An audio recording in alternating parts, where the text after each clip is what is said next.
السلام علیکم ورحمۃ اللہ وبرکاتہ۔ الحمد للہ نحمده ونستعینه ونستغفره ونؤمن به ونتوکل علیہ ونعوذ باللہ من شرور انفسنا ومن سیئات اعمالنا من يهده الله فلا مضل له ومن يضلله فلا هادي له ونشهد أن لا إله إلا الله وحده لا شريك له ونشهد أن سيدنا ونبينا ومولانا محمدا عبده ورسوله أما بعد فأعوذ بالله من الشيطان الرجيم بسم الله الرحمن الرحيم إنا نحن نزلنا الذكر وإنا له لحافظون وقال الله تبارك وتعالى وقال الرسول يا رب إن قوم اتخذوا هذا القرآن مهجورا قال النبي صلى الله عليه وسلم إن الله يرفع بهذا الكتاب أقواما ويزع به آخرين رواه عمر بن الخطاب رضی اللہ تعالی۔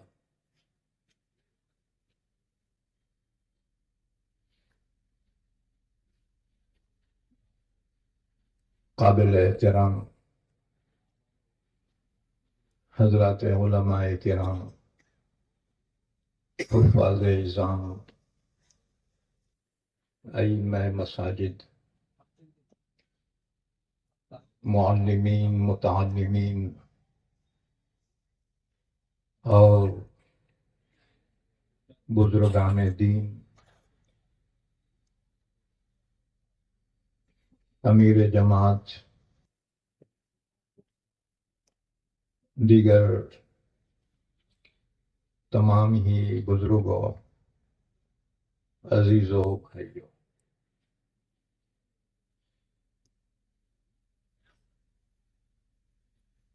دنیا میں انقلابات آتے رہتے ہیں۔ اللہ نے فرمایا وَتِلْكَ الْأَيَّامُ نُدَاوِلُهَا بَيْنَ النَّاسِ،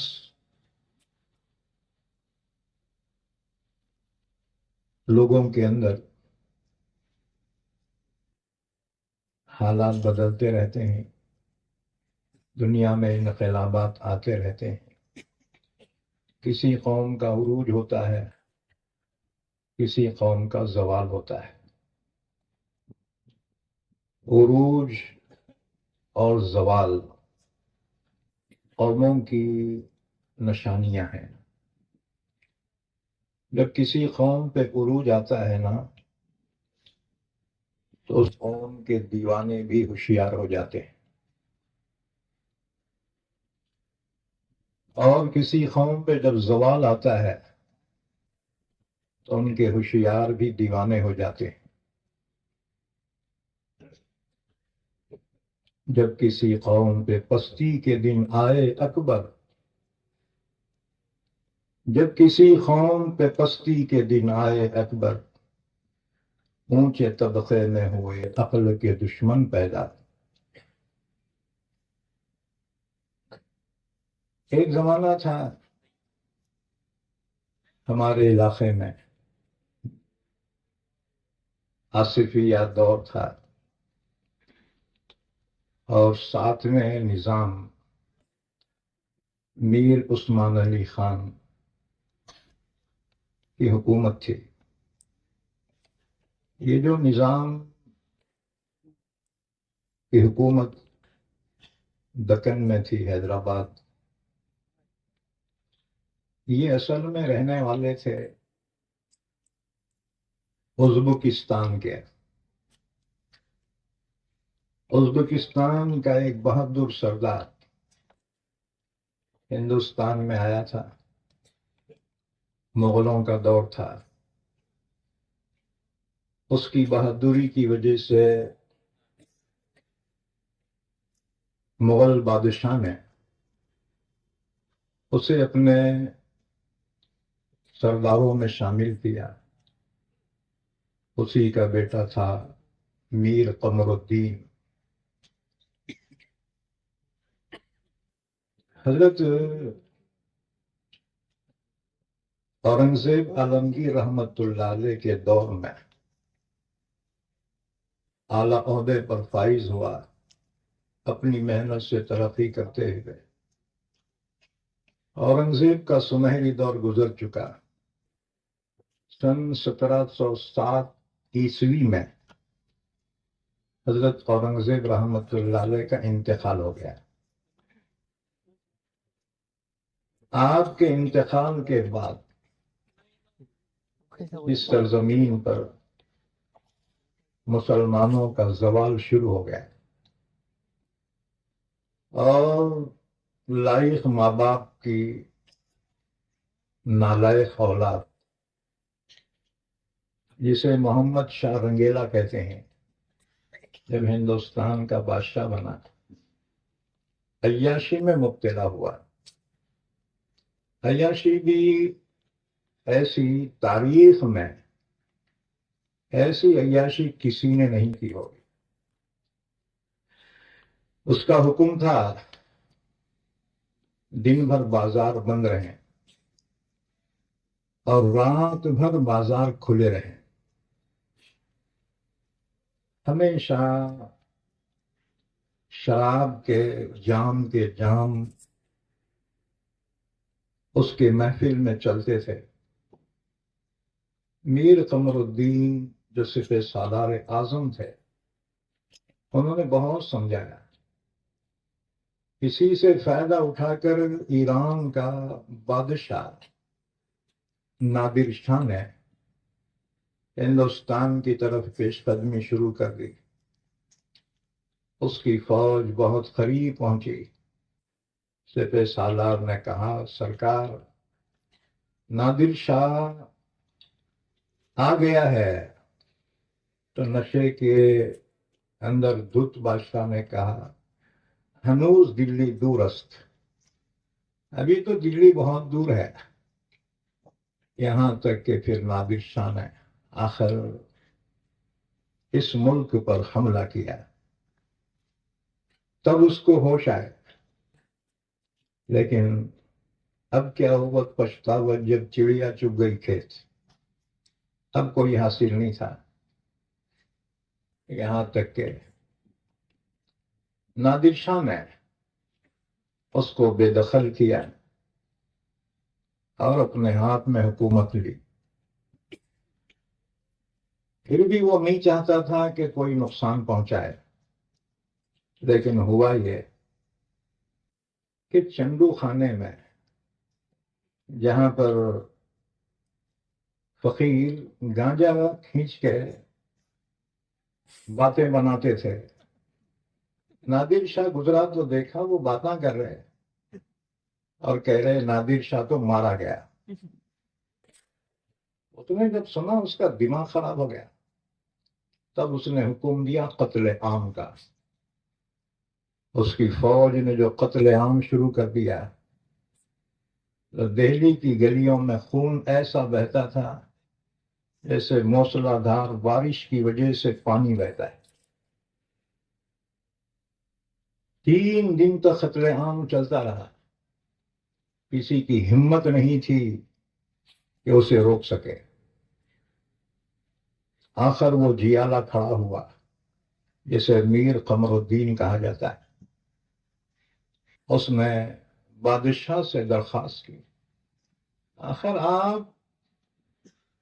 اتنا خون کیوں بہاتے ہیں؟ خدا یہ خون ریزی روکتا ہوں۔ اس کی جرات سے متاثر ہو کر نادر خان نے اپنا حکم واپس لے لیا۔ بہرحال وہی زمانہ تھا۔ میر قمر الدین نے دیکھا ابھی حالات درست ہونے والے نہیں ہیں، وہ اپنے رسالے کی فوج لے کر دکن پہنچا اور اس نے اپنی خود مختاری کا اعلان کر دیا۔ اس کا پائے تخت اورنگ آباد نوکھنڈا میں تھا، آج بھی ہے اس کی یادگار۔ تم بولیں گے اتنا تمہارا کیسا معلوم ہوتا؟ کیونکہ مہینے کی ہر چوتھی پیر کو نوکھنڈا ہی میں ہماری تفسیر ہوتی ہے۔ 4 بادشاہ کا پائے تخت اورنگ آباد تھا، اس کے بعد پھر وہ لوگ حیدرآباد منتقل ہوئے اور یہ میر قمر الدین آصف جاہ اول کہلایا۔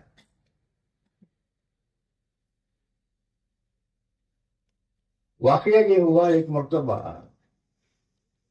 بھوک سے بےتاب ہو گیا تو دیکھا ایک مجذوب ہے،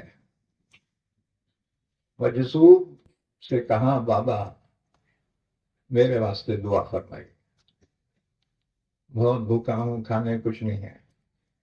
مجذوب نے اپنے تھیلے میں سے 7 روٹیاں نکال کر اس کو دی، کہا جا تیرے خاندان کے اندر 7 بادشاہ ہوں گے۔ کوئی اندازہ کر سکتا ہے اس کے زور بازو کا، نگاہ مرد مومن سے بدل جاتی ہیں تقدیریں۔ اس اللہ والے کی دعا اللہ نے قبول کی اور پھر اس خاندان میں 7 بادشاہ ہوئے۔ تو آخری نظام ثابت میر عثمان علی خان ہوئے۔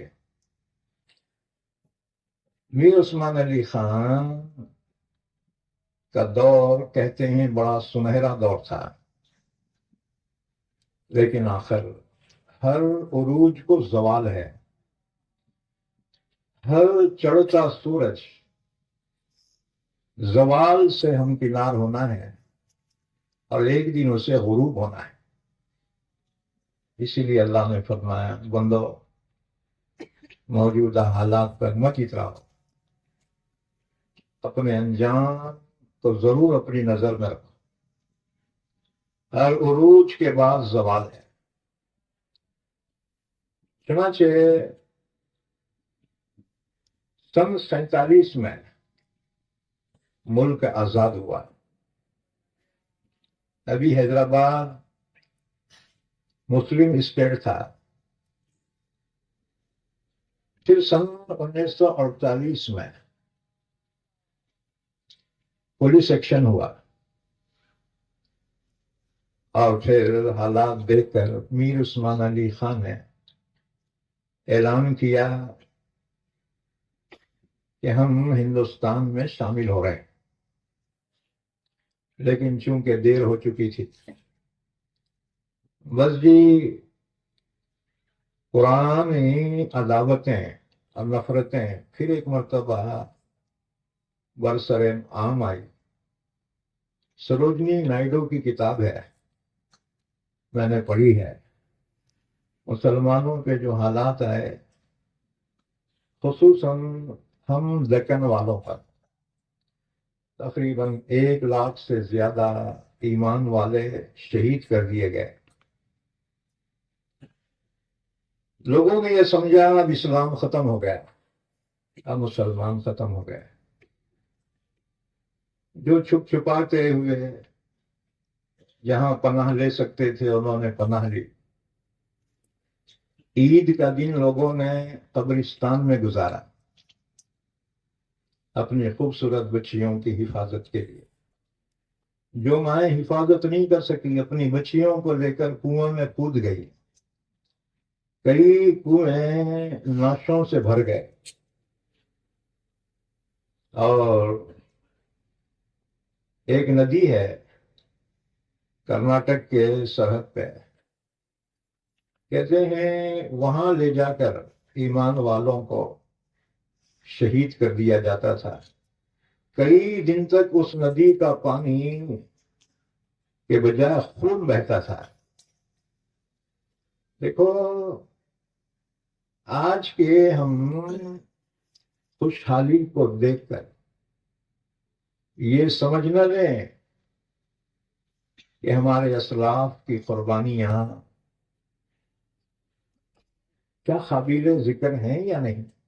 بے شک تم نے خیرات میں یہ پھول نہیں پائے ہیں، تو نے دل صرف کیا ہے تو بہار آئی۔ ہماری مسجد کے مینارے، مسجد کی آوازیں، یہ مدارس، قال اللہ قال رسول کی آوازیں، اور یہ ٹوپیاں، یہ داڑیاں، یہ جبے، یہ جماعتیں، یہ بہت بڑی قربانی کے بعد وجود میں آئے ہیں۔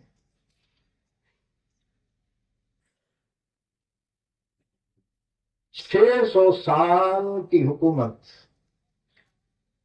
جب ختم ہوئی، عثمانیوں کی، آل عثمان ترک کی حکومت کا جب خاتمہ 1920 میں ہو گیا اور 23 میں برخاست کر دی گئی، ان حالات کو دیکھ کر کوئی آنکھ ایسی نہ تھی جو آنسو نہ بہاتی ہو۔ 3 بر اعظموں پہ جن کی حکومت 600 سال تک رہی، اسلام کی تاریخ میں اتنی لمبی حکومت کسی کی نہیں رہی، نہ امویوں کی، نہ عباسیوں کی، نہ کسی اور قوم کی، نہ سلجوق اور نہ کوئی۔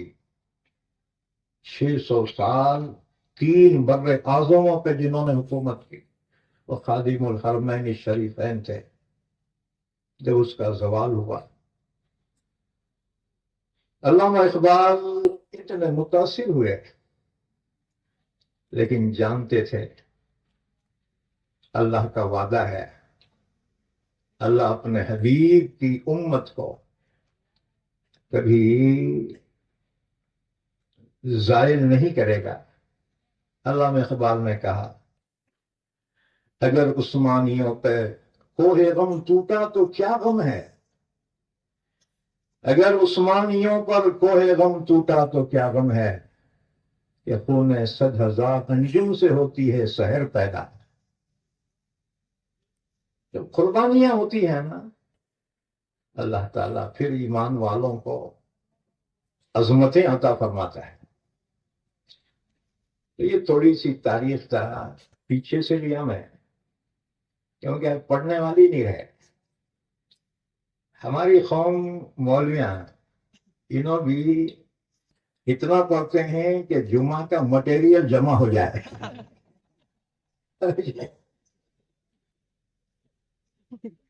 یہ ہمارے بال دھوپ میں سفید نہیں ہوئے، اللہ کا شکر ہے تجربے سے سفید ہوئے ہیں۔ اور جی تقریباً 43 سال کا عرصہ ہو گیا پڑھاتے ہوئے، گھومتے ہوئے۔ ہاں جی، بہرحال میں نے یہ تاریخ اس لیے عرض کی کہ ہمیں اپنا ماضی یاد رہے۔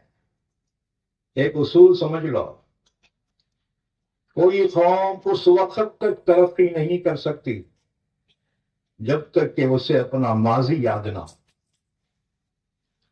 اور تم کیا سمجھتے ہو دنیا والوں پر ہمارا خوف ہے؟ نہ نہ، ہم تو کوئی حیثیت ہی نہیں ہے۔ دنیا والوں پر، قوموں پر جو خوف ہے نا، ہماری تاریخ کا ہے۔ اسلام کی تاریخ میں ایک ایک جیالہ ایسا پیدا ہوا، پوری دنیا کو تہو بالا کر دیا۔ دنیا کو ہمارا خوف نہیں ہے، دنیا تو ہمارے خلاف پروپیگنڈا کری، انہوں ایسا کرے، انہوں ایسا کرے، ایسا کریں گے۔ ہمارے پاس ہے کیا؟ ہم کچھ نہیں کر سکتے۔ ہم زوال کے دور سے گزر رہے ہیں، ہمارے پاس کوئی چیز نہیں۔ ہے جی، چند لوگ اگر خوشحال ہیں اس کا مطلب یہ نہیں پوری قوم خوشحال ہے. پانی پلا کر.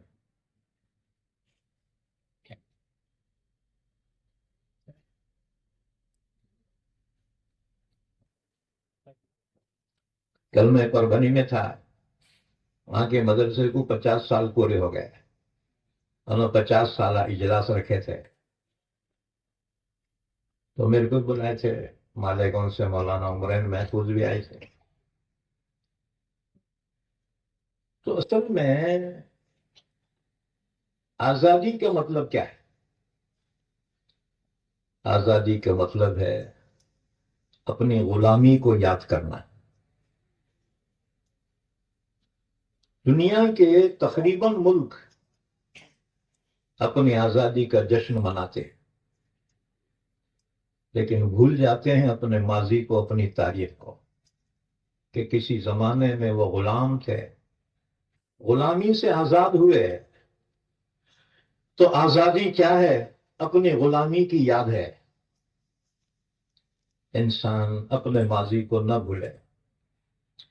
ماضی ہی تو روشنی ہوتی ہے مستقبل میں دیکھنے کے لیے. اگر ماضی کی ٹارچ نہ ہو تو مستقبل کے گڑھوں میں تم ہلاک ہو سکتے ہیں. اس لیے چھپا کر آستین میں بجلیاں رکھی ہیں گردوں نے، چھپا کر آستین میں بجلیاں رکھی ہیں گردوں نے، انا دل غافل نہ بیٹھے آشیانوں میں. مسلمانوں، تھوڑی سی خوشحالی میں غفلت مت کرو، اپنے ماضی کو یاد رکھو، اپنے مستقبل کے لیے صحیح قدم اٹھاؤ. ہماری ترقی اور ہمارا زوال قرآن کریم سے وابستہ ہے. قرآن ہی ہمیں عزتیں دیتا ہے. اگر قرآن کی قدر کرو گے، اس کی تلاوت، اس کا علم، اس پر عمل، اور قرآن کے پیغام کو قوموں تک پہنچانا. ہم کیا سمجھتے ہیں قرآن ہمارے لیے نازل ہوا، اس لیے ہم نے سینوں سے لگا رکھا ہے یا طاقوں میں سجا رکھا ہے، یا بہت سے بہت قرآن کا حق ہی ادا کرتے ہیں کہ رمضان میں قرآن کی تلاوت کرتے ہیں. جو نہیں کر سکتے انہوں قرآن شریف لا کے مسجد میں رکھتے ہی سال ثواب کے واسطے پارے لا کے رکھتے ہیں. بہرحال قرآن سے ہماری عقیدت اور وابستگی ہے، لیکن کس حد تک؟ ہم نے قرآن پڑھتے ہیں. رمضان میں بہت قرآن پڑھتے ہیں. کوئی بولتا میں ایک پڑھا، میں 2 پڑھا. اس سے پوچھو کہے کے واسطے پڑھا؟ وہ کہے گا میرے مرحومین کو ثواب پہنچانے کے لیے. کیا قرآن کتاب تلاوت ہے؟ کیا قرآن کریم کو ہم نے ایصال ثواب کے لیے بنا رکھا ہے؟ عام خیال مسلمانوں کا یہی ہے کہ قرآن ایصال ثواب کی کتاب ہے اور مدرسے ایصال ثواب کی دکانیں ہیں. کوئی بھی بنا رہے سیدھا ڈاکٹروں پہ آتے مدرسے پہ. مسافر 30 بچے ہیں کیا؟ کئی کہ راستے رہے نہیں، ہمارے بابا کا انتقال ہو رہا ایصال ثواب. ہم نے قرآن کو یا تو ایصال ثواب کی کتاب بنا دی ہے اور مدرسے کو ایصال ثواب کی دکان ہے. اچھا، آج کل ایک فضیلت چل رہی ہے، جادو سونے ہو رہے نا لوگوں پہ. عاملہ بہت پیسے دے رہے ہیں، عامل ہاں چھریا لے کے بیٹھے، ارے بسم اللہ اللہ اکبر. ہمارے مولیاں دیکھیں یہاں کے مدرسے والے اتنے بخیلہ ہیں، تنخواہ کبھی نہیں بڑھاتے. ہاں جی. اور مسجد کے کمیٹیاں وہ تو اصل بخیلہ ہیں، بہت خوش ہوئے تو 100 روپے بڑھا رہے ہیں. ٹھوکر لگی دواخانے میں ڈاکٹر تو 200 روپے تو لیتا ہے. وہ کون کمیٹے کا باپ دینا کیا؟ ہمارے مولویاں دیکھے یار یہ تنخواہ میں کام نہیں چل رہا، تو سائڈ بزنس لے لی ہوگا، چھوٹ چھاٹا بغیر بھنڈوال کے دھندا اور فل چل رہا، جیسے فلٹنگ والے فل چلائے نا، مولویاں سوچے یار اس سے کام نہیں چل رہا ہے، یہ سائڈ بزنس اچھا ہے، چلو کرنا تھا، لیکن علم کو مت چھوڑو، یہ اللہ کی امانت ہے یہ۔ ہاں جی، جن مدرسوں سے تم نے علم حاصل کیا نا، کتنے مشکل سے تمہارے ایک وقت کے کھانے کا انتظام مدرسے والوں نے کیا ہوگا، کہاں کہاں گئے ہوں گے، کس کی خوشامد کی ہوگی، کیسے کیسے چندہ جمع کیا ہوگا، تم کو تن کا بنا کر تمہارے لیے آشیانہ بنایا، تمہیں پر لگ گئے، تم اڑ گئے، ذرا پلٹ کر اس آشیانے کو دیکھو، جس نے تمہیں کیا کیا دیا، ان مدارس نے تمہیں کیا کیا دیا۔ بہرحال لئن شکرتم لازیدنکم ولئن کفرتم ان عذابی لشدید، اللہ کا شکر ادا کرو گے اللہ اور نعمتوں سے نوازے گا، اور نہ شکری کرو گے تو یاد رکھو اللہ کا عذاب بڑا سخت ہے۔ ہم یہ نہیں کہتے کہ تم علاج نہ کرو، ضرور کرو، لیکن اپنی بنیاد کو نہ بھولو۔ اللہ نے تمہیں جو علم عطا کیا ہے، اللہ کی بہت بڑی نعمت ہے، علم کا تقاضا ہے کہ دوسروں کو علم عطا کیا جائے۔ تو میں عرض کر رہا تھا، یہ 1948 میں حیدرآباد اسٹیٹ ہندوستان میں ضم ہو گئی، اور پھر مسلمانوں پہ ایسا زوال ہوا کہ مسلمان تو سکتے میں رہے، اب کیا کرنا، جینے کے لالے پڑ گئے۔ ایسے دور میں حضرت شیخ الاسلام مولانا سید حسین احمد مدنی رحمت اللہ علیہ، یہ نظر کرم ہم علاقے دکن والوں پہ پڑی،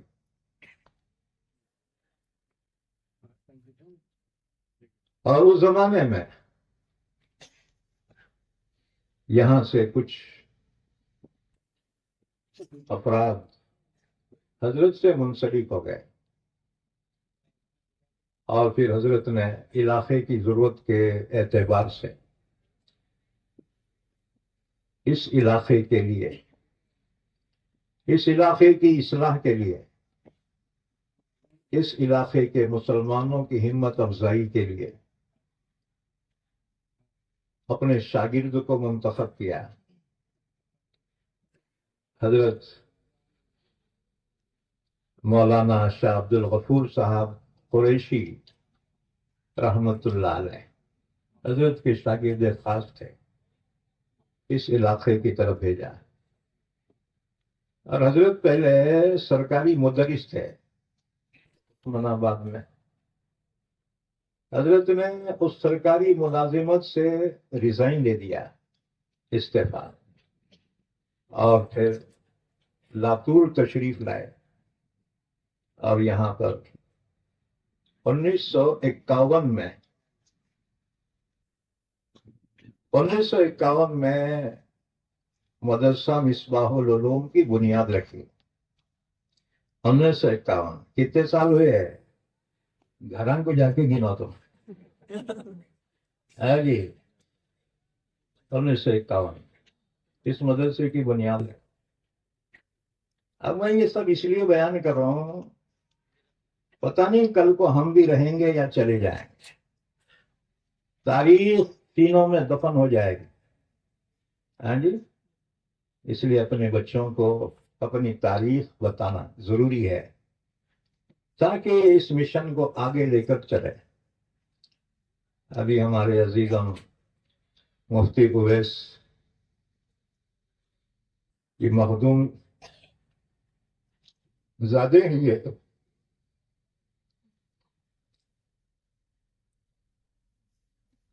ان کے آبا و اجداد کا مجھ پہ خصوصاً بڑا احسان رہا ہے. اللہ تعالیٰ ان تمام مرحومین کی مغفرت فرمائے. اللہ ان کو جنت الفردوس عطا فرمائے. اللہ اپنی شان انہیں انعامات سے نوازے. بہرحال شریف انسان وہی ہوتا ہے جو احسان کو یاد رکھے، اور جو احسان فراموش ہو اس سے بڑھ کر کوئی کمینہ نہیں ہوتا. لہذا ہم یہ کہتے ہیں جس زمانے میں حضرت نے یہاں مدرسے کی بنیاد رکھی، مدرسہ مصباح العلوم، چند بچوں سے یہ شروع ہوا، اور پھر حضرت کی اتنی شہرت تھی کہ ودربھا اور تلنگانہ، آندھرا، مہاراشٹر، کرناٹکا سے طلبہ آتے چلے گئے. اللہ نے ان سے پھر کام لیا. حیدرآباد کے جو بڑے بڑے علماء ہیں نا، مولانا شاہ جمال الرحمان صاحب، مولانا نوال الرحمان، ان لوگوں کے بڑے بھائی مولانا شاہ کمال الرحمان، ان کا انتقال ہو گیا. اللہ مغفرت فرمائے. یہ اسی مدرسے کے طالب علم ہیں.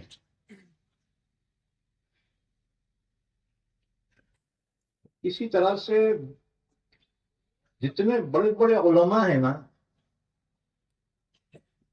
تو بولیں گے لاتور کے بڑے علماء، ہاں لاتور کے بھی پکڑ کے سب اسی مدرسے کے بچے ہیں.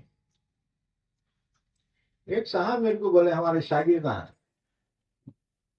بولے مفتیاں ہیں یہ سب. لوگ میرے کو بولتے تو مفتی ہے کیا مت صاحب؟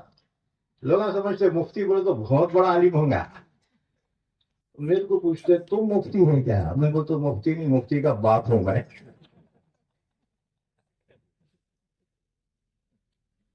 تو میرے سینکڑوں شاگرد تو مفتیاں ہیں، اور ہم ایک مفتی نہیں ہے.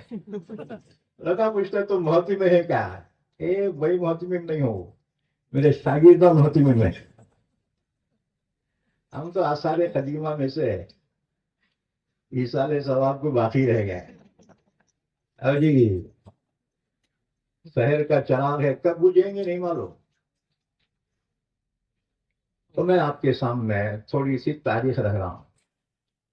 تو بولیں گے مولانا بیان کر رہے کیا تم؟ بیان نہیں کر رہا، میں سبق سنا رہا ہوں آموختہ. ہاں جی. تو میں عرض کر رہا تھا کہ حضرت مولانا سید حسین احمد مدنی رحمت اللہ علیہ کے شاگرد رشید حضرت مولانا شاہ عبد الغفور صاحب قریشی رحمت اللہ علیہ نے یہاں پر اس مدرسے مصباح العلوم کی بنیاد رکھی. لیکن یہ مت سمجھنا کہ مصباح العلوم کی بنیاد 1951 میں رکھی گئی، نہ، اس سے پہلے بھی تھا. لیکن اس سے پہلے اس کا نام تھا انجمن اسلامیہ. نظام حیدرآباد کی جانب سے مدارس چلتے تھے انجمن اسلامیہ کے نام سے. تو یہاں پر انجمن اسلامیہ تھی پہلے، جو شہری بچوں کو جس میں پڑھایا جاتا تھا. اس لیے ایک بات یاد رکھو، اس وقت لاتور میں جتنے بڈھے ہیں نا، وہ سب اسی مدرسے کے پڑھے ہوئے ہیں، اگر وہ لاتور کے ہیں. اب لاتور پہلے چھوٹا تھا، بعد میں باہر سے اتنے لوگ آ گئے، اصل ہم لاتوری پہچان نہیں جا رہے. تو تقریباً یہ 75 سال میں اس مدرسے میں جتنے پڑھے ہیں، آج وہ کم سے کم 80-90 کے تو ہو گئے ہوں گے. ہاں جی. تو جتنے بڈھے ہیں لاتور کے، یا تو اس مدرسے کے شاگرد ہیں یا شاگردوں کے شاگرد ہیں. تو ہمارے شاگردہ ایک مرتبہ گھیر لیے، انہوں بولے مولانا یہ بعد میں جو مدرسے قائم ہوئے انہوں اتنے ترقی کر گئے، اور مصباح العلوم اتنا پرانا ہے، یہ اس کو ترقی کیوں نہیں ہو رہی؟ سوال تو بہت بہتر تھا، اور جی تمہارے بھی ذہن میں آ رہا ہوں گا، یہ بعد کے مدرسے بڑے بڑے بلڈنگاں، اور جی خالی بلڈنگاں نہیں، ان کے مدرسوں کے پاس ایسے کار ہیں تمہارے کروڑ پتیوں کے پاس بھی نہیں ہے۔ تو وہ بدماش شاگردہ ہمارے بہت زیادہ کھاتے ہیں، کیونکہ بہت ڈاڑ بھی ہے نا، جو بچے کا زیادہ ڈاڑ رہتا نا انہیں گود میں بیٹھ کے ہک دیتا، آدمی برا نہیں مانتا اس کو، جانے بچہ چھے نا اپنا۔ انہوں سوال کرے میرے کو، مولانا مصباح العلوم اتنا پرانا ہے پھر اس میں ترقی کیوں نہیں ہے، بچے زیادہ کیوں نہیں ہیں؟ دوسرے مدرسوں میں دیکھو 200 300 400 مدرسے ترقی کر گئے، اتنا پرانا ہو کے ترقی کیوں نہیں کرا؟ میں یہ کی جواب دیا، مولوی جو ہے منطق پڑھتے ہیں نا جی، ان کے کورس میں منطق رہتی، اور الحمدللہ جتنے لوگ منطق پڑھے ہیں نا، جتنے کتابیں ان سے ایک کتاب میں زیادہ پڑھا، اور جی آخری کتاب ہے سلم العلوم منطق کی، سب لوگ ہاتھ کھینچ پڑے، لیکن ہمارے زمانے میں کتاب اور آگے تھی، وہ تھی ملا حسن، سلم سے بھی آگے کتاب ہے ملا حسن، میں وہ کتاب پڑھا۔ تو شاگردہ بولے کیا صاحب اتنا پرانا مدرسہ اور یہاں ہوتی ترقی نہیں ہوتے، بچے نہیں ہیں، اور نئے نئے مدرسے اتنے ترقی کر گئے، او ہو ان کے بلڈنگاں دیکھو، ان کی تعلیم کا معیار بھی دیکھو، واقعی تم حقیقت کو تسلیم کرنا چاہنا گے۔ تو میں یہ بھی جواب دیا، اللہ میاں بوڑھاپے میں بھی اولاد ہوتی کیا ہے؟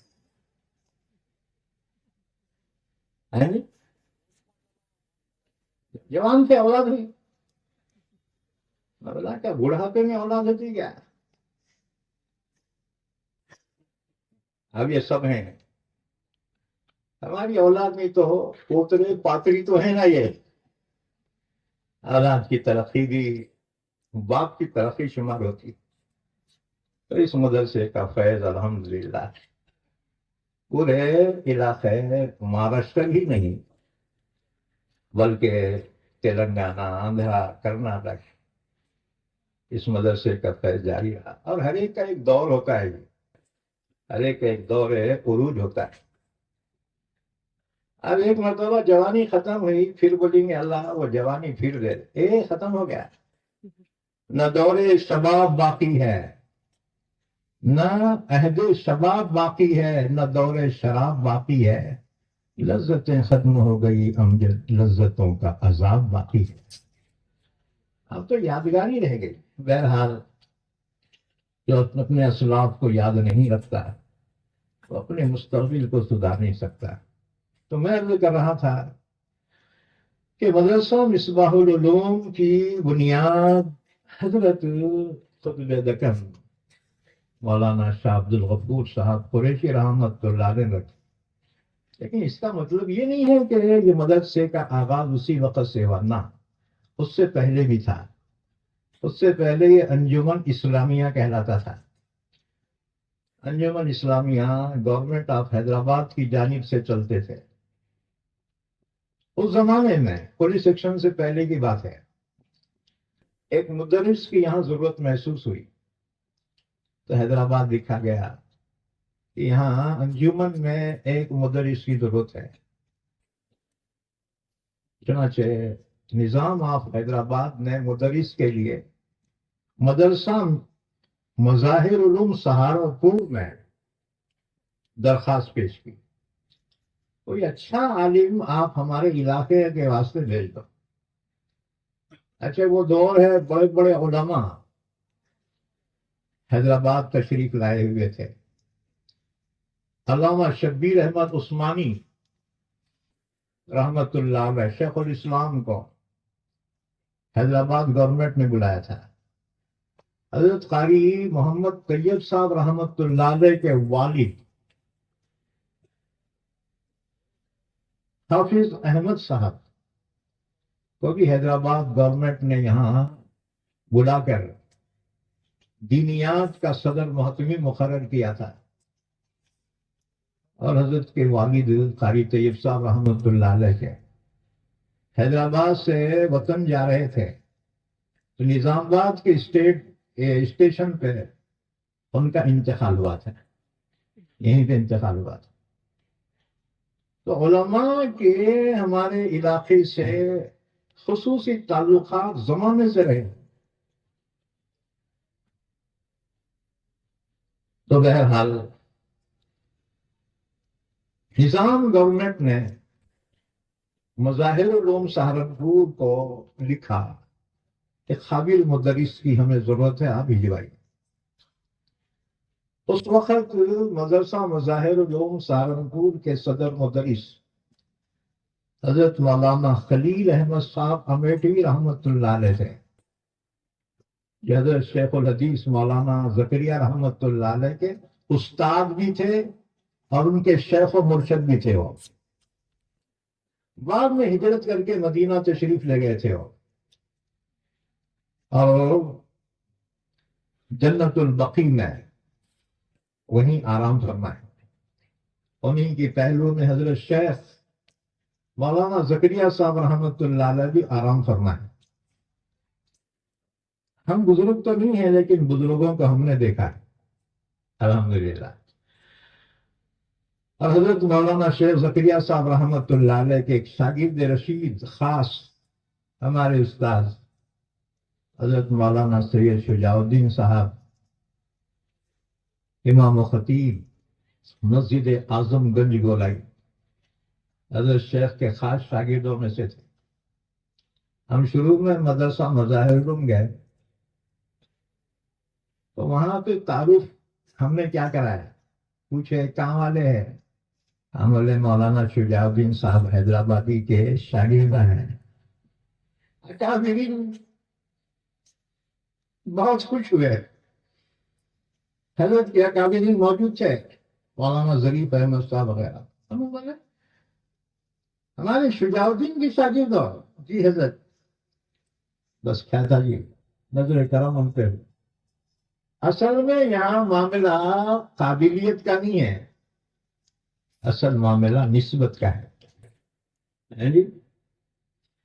بہرحال تو مولانا خلیل احمد صاحب امیٹھی رحمت اللہ علیہ نے اپنے ایک شاگرد کو دکن کے لیے روانہ فرمایا.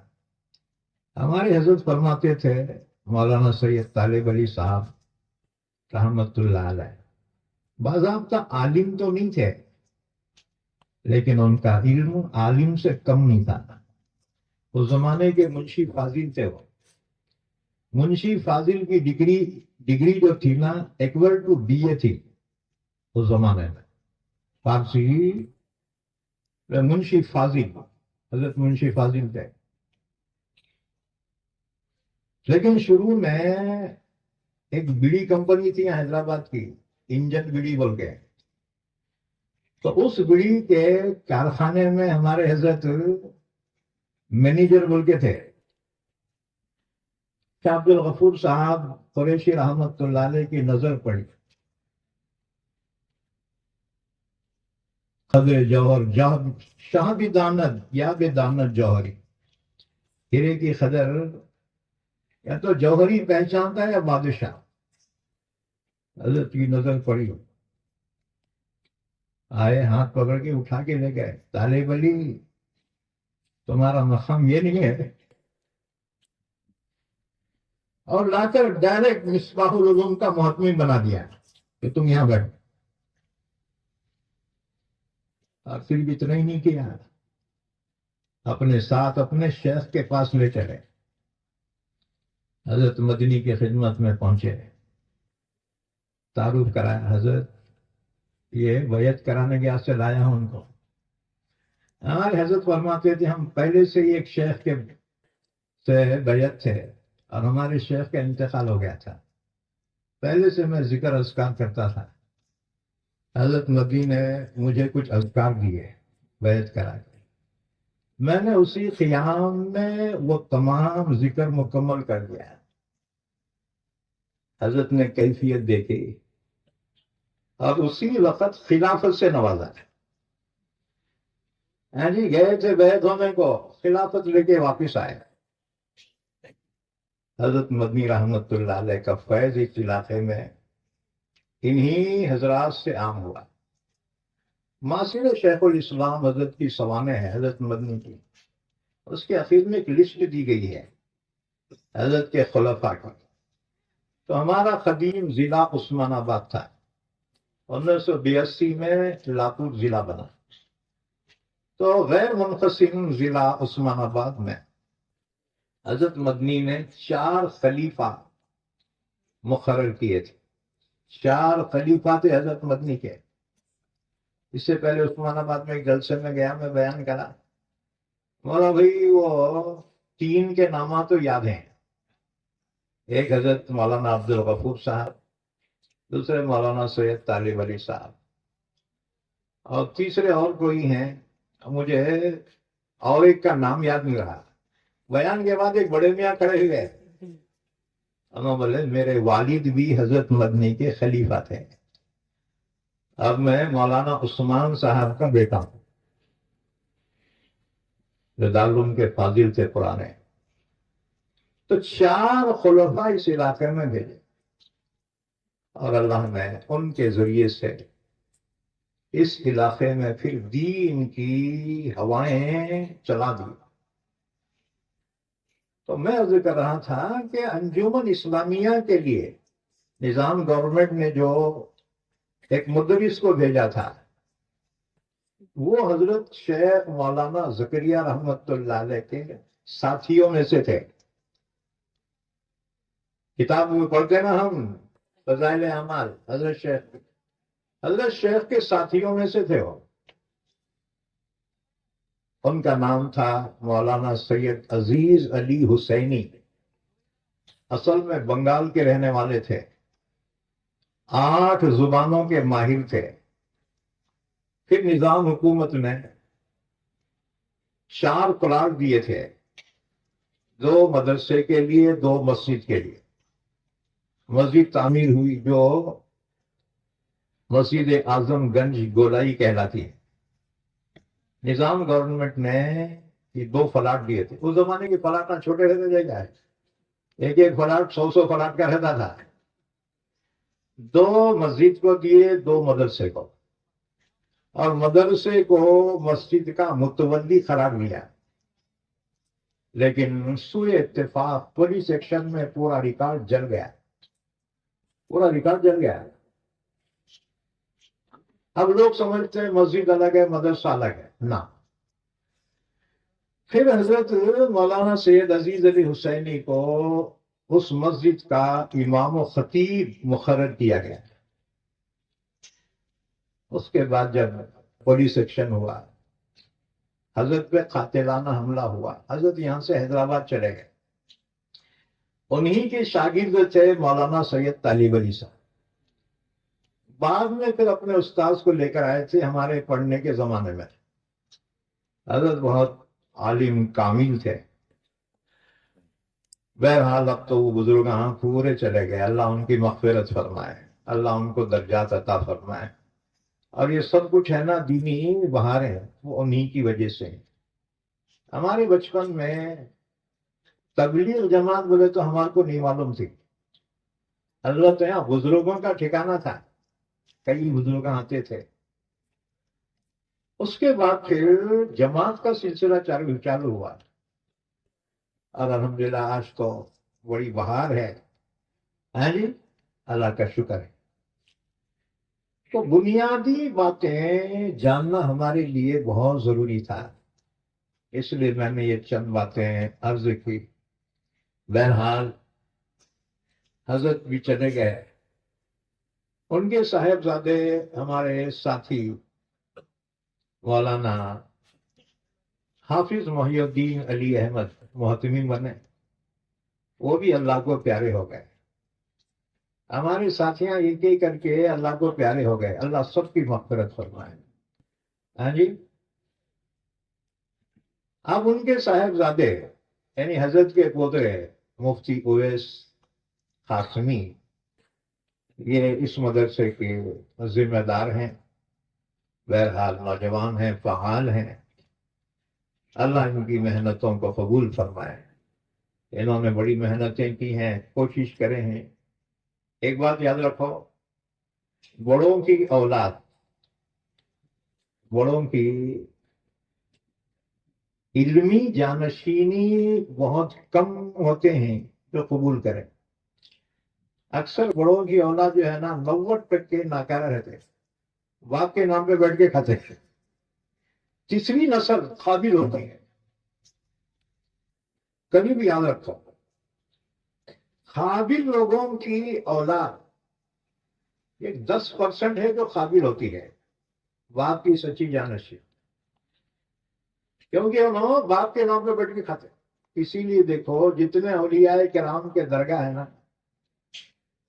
باپ کے بعد بیٹے کیا بنے، مرشد تو نہیں بنے، مجاور ضرور بن جاتے ہیں. ہاں جی، ہمارا بھی یہی حال ہے.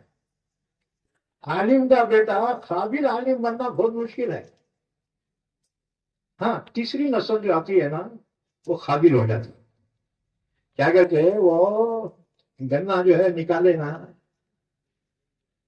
تو بعد میں رہتے چھوٹے چھوٹے، وہ لوگ کیا کرتے اس کو جلا کے ختم کرتے اس کو، پھر دوبارہ پھر گنا پھر عروج میں آ جاتا. ہاں جی. یہ بیچ کے جو نسل رہتی نا یہ بہت کم کام کی رہتی، ورنہ ان کو تو جلانا پڑتا ہے. تیسری نسل آتی ہے، اللہ پھر ان کو قابلیت سے نوازتا ہے. اور یہی وجہ ہے اکثر قابلوں کی اولاد جو ہے اختلاف کرتی ہے. یہ میرا ہے، میں جانشین، میں بیٹھتا ہوں. ہاں جی، یہ میرا کام ہے. اس کی قابلیت پیدا کر. اب نئے نئے جو عالمہ ہیں نا بہت قابل، آ کے ہمارے جیسے کرسیوں پہ بیٹھتے ہیں. انہوں عالم ہے تو ہم کیا کم ہیں کیا؟ ابے یہاں تک پہنچنے کو 40 سال لگتے بیٹے. لوگ پڑھتے ہی جو ہے میں عالم بنتا لوگا میرے کو سلامہ کرنا ابھی نہیں. ہاں جی، رفتہ رفتہ پختہ باشد. ہاں جی، بسیار سفر پائے تا پختہ شبد خام ہے. صوفی نہ سود صافی تا در نہ کشد جام ہے. بسیار سفر پائے تا پختہ شبد خام ہے. اس لیے بہرحال جو علماء ہیں ان سے میں اتنا ہی کہوں گا. اور کل بھی میں نے کہا تھا کہ محنت کرو، محنت کرو عاجزی کے ساتھ، ان کے ساری کے ساتھ. آپ لوگ روتے ہیں جماعت والے ہمارے کو بیان ہی کرنے. ابھی بیان کرنا کیا منت ہے کیا؟ بتا دوسرے بہت کام ہیں تمہارے. بچوں کی تعلیم کرو، تربیت کرو، یہ بھی بہت کام ہے. تمہارے کو بیان نہیں کرنے تو بہت ناراض ہوتے. جماعت والے ہمارے کو بیان ہی نہیں. ہمیں بیان کرنا کیا منت ہے کیا؟ بتا دوسرے اور کام ہے. یعنی کبھی بھی اپنی سوچ مثبت رکھو، منفی نہیں. بھائی کسی لکیر کو تم کاٹ کے ختم نہیں کر سکتے. ایک کام کرو نا، بازو میں ایک لکیر اس سے ذرا لمبی کھینچو، وہ خود بخود چھوٹی ہو جائیں گی بازو والی. تمہاری محنت زیادہ ہونا. اب لوگ شکایت کرتے لوگ ایسا کر رہے، لوگ ویسا. ان کا کام انہوں کرتے رہیں گے، تو اپنا کام کرنا. دھن رے دنیا اپنی دھن، پرائے دھن کا پاپ نہ پن. ہم تو دوسروں کی غیبت چگلیوں میں اپنے ساری صلاحیتیں ضائع کر دے رہے. عالم ایسا کرے، وہ عالم ایسا کرا، وہ عالم ایسا کرا. دوسروں کے بارے میں تیرے خبر میں تیرے سے نہیں پوچھا جائے گا. فرشتے تیرے بارے میں پوچھیں گے من ربو کا، تیرا رب کون ہے. تجھے اپنے زندگی کا حساب دینا ہے، دوسروں کے زندگی کا نہیں. کس کو خراب بولوں، سب سے خراب میں ہوں. اس کا حساب کیا ہے، خود بے حساب میں. بہرحال آج کا جو اس مدرسے کا سالانہ اجلاس ہے، ہمیں بڑی امید تھی حضرت جانشین نبی رہے شیخ الاسلام تشریف لائیں گے، لیکن جیسا تم نے سنا کہ کچھ واقعے کی وجہ سے وہ تشریف نہیں لا سکے۔ آپ میرے کو بولے تم بیان کرو، مول صاحب لوگ آئے آئے۔ اب بیان تو بڑوں کا کام ہے، ہم ابھی اتنے بڑے نہیں ہوئے، کیونکہ بڑوں کی اولاد ہی بڑی ہوتی ہے، ہم تو محنت سے بڑے ہوئے نہیں۔ ہاں جی، ہم بڑے نہیں ہیں۔ ہم دعا کرتے ہیں اللہ تعالیٰ حضرت کو تمام آفتوں سے محفوظ رکھے، اللہ تعالیٰ ان کے فیض کو، ان کے علم کو، ان کی محنت کو اللہ شرف قبولیت سے نوازے، اور ان کے جو رفقا تشریف لائے ہیں، خاص طور سے مہاراشٹر کے جمعیت العلماء کے ذمہ دار ہمارے حافظ ندیم صاحب صدیقی، وہ بھی تشریف لائے ہیں۔ بہرحال اصل لوگ تو جو ہے ایک نام پہ آتے ہیں، ہمارے کو بہت تجربہ ہوا اس کا۔ بڑے لوگوں کو ذرا حادثہ ہوتا نا، ہمارے چھوٹوں کی تو جان ہی نکال دیتے ہیں۔ ہمارے پاس جو ہے، میں ہمایت نگر میں تھا، بہت پہلے کی بات ہے، 35 سال ہو گئے ہوں گے۔ ہم حضرت مولانا سالم صاحب رحمت اللہ علیہ کو دعوت دیے، حضرت وعدہ کرے، سب ہو گیا، جلسے کے پامپلیٹ چھپ گئے، تقریباً 50-60 دیہاتوں کے لوگ جو ہے آنے کو تیار۔ اب اتنے میں فون آیا، حضرت وہ پھسل کے گر گئے، ان کا پیر فریکچر ہو گیا، آپ وہ مارو ہر کرو جلسے۔ ہمارے مدرسے والوں کو بہت دور سے بلاتے ہیں، جو کورے چھترا چاہ ندیاں ہیں، تنس بناؤں گیا۔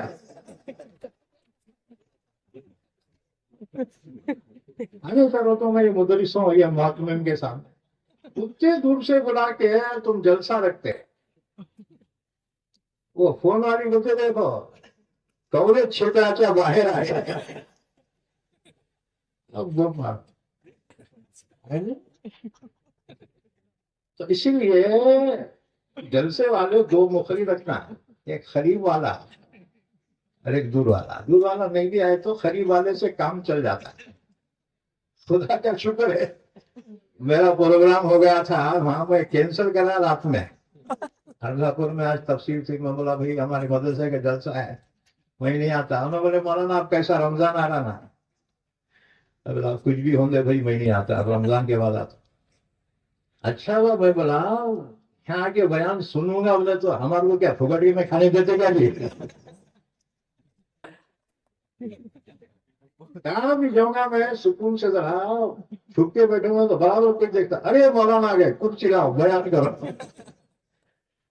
لوگ بیانہ سے تنگ آ گئے، مگر بیانہ ہمارے کو چھوڑے نہیں بیٹھے، ہمارے محکمین جو ہے ہمارے کو بٹھا دیے۔ بہرحال چند باتیں میں نے جو عرض کی ہے، کفا میں منہ لانے سے چشم فائدہ، جو اشک بھی کافی ہیں اگر کچھ اثر کریں۔ وآخر دعوانا ان الحمدللہ رب العالمین۔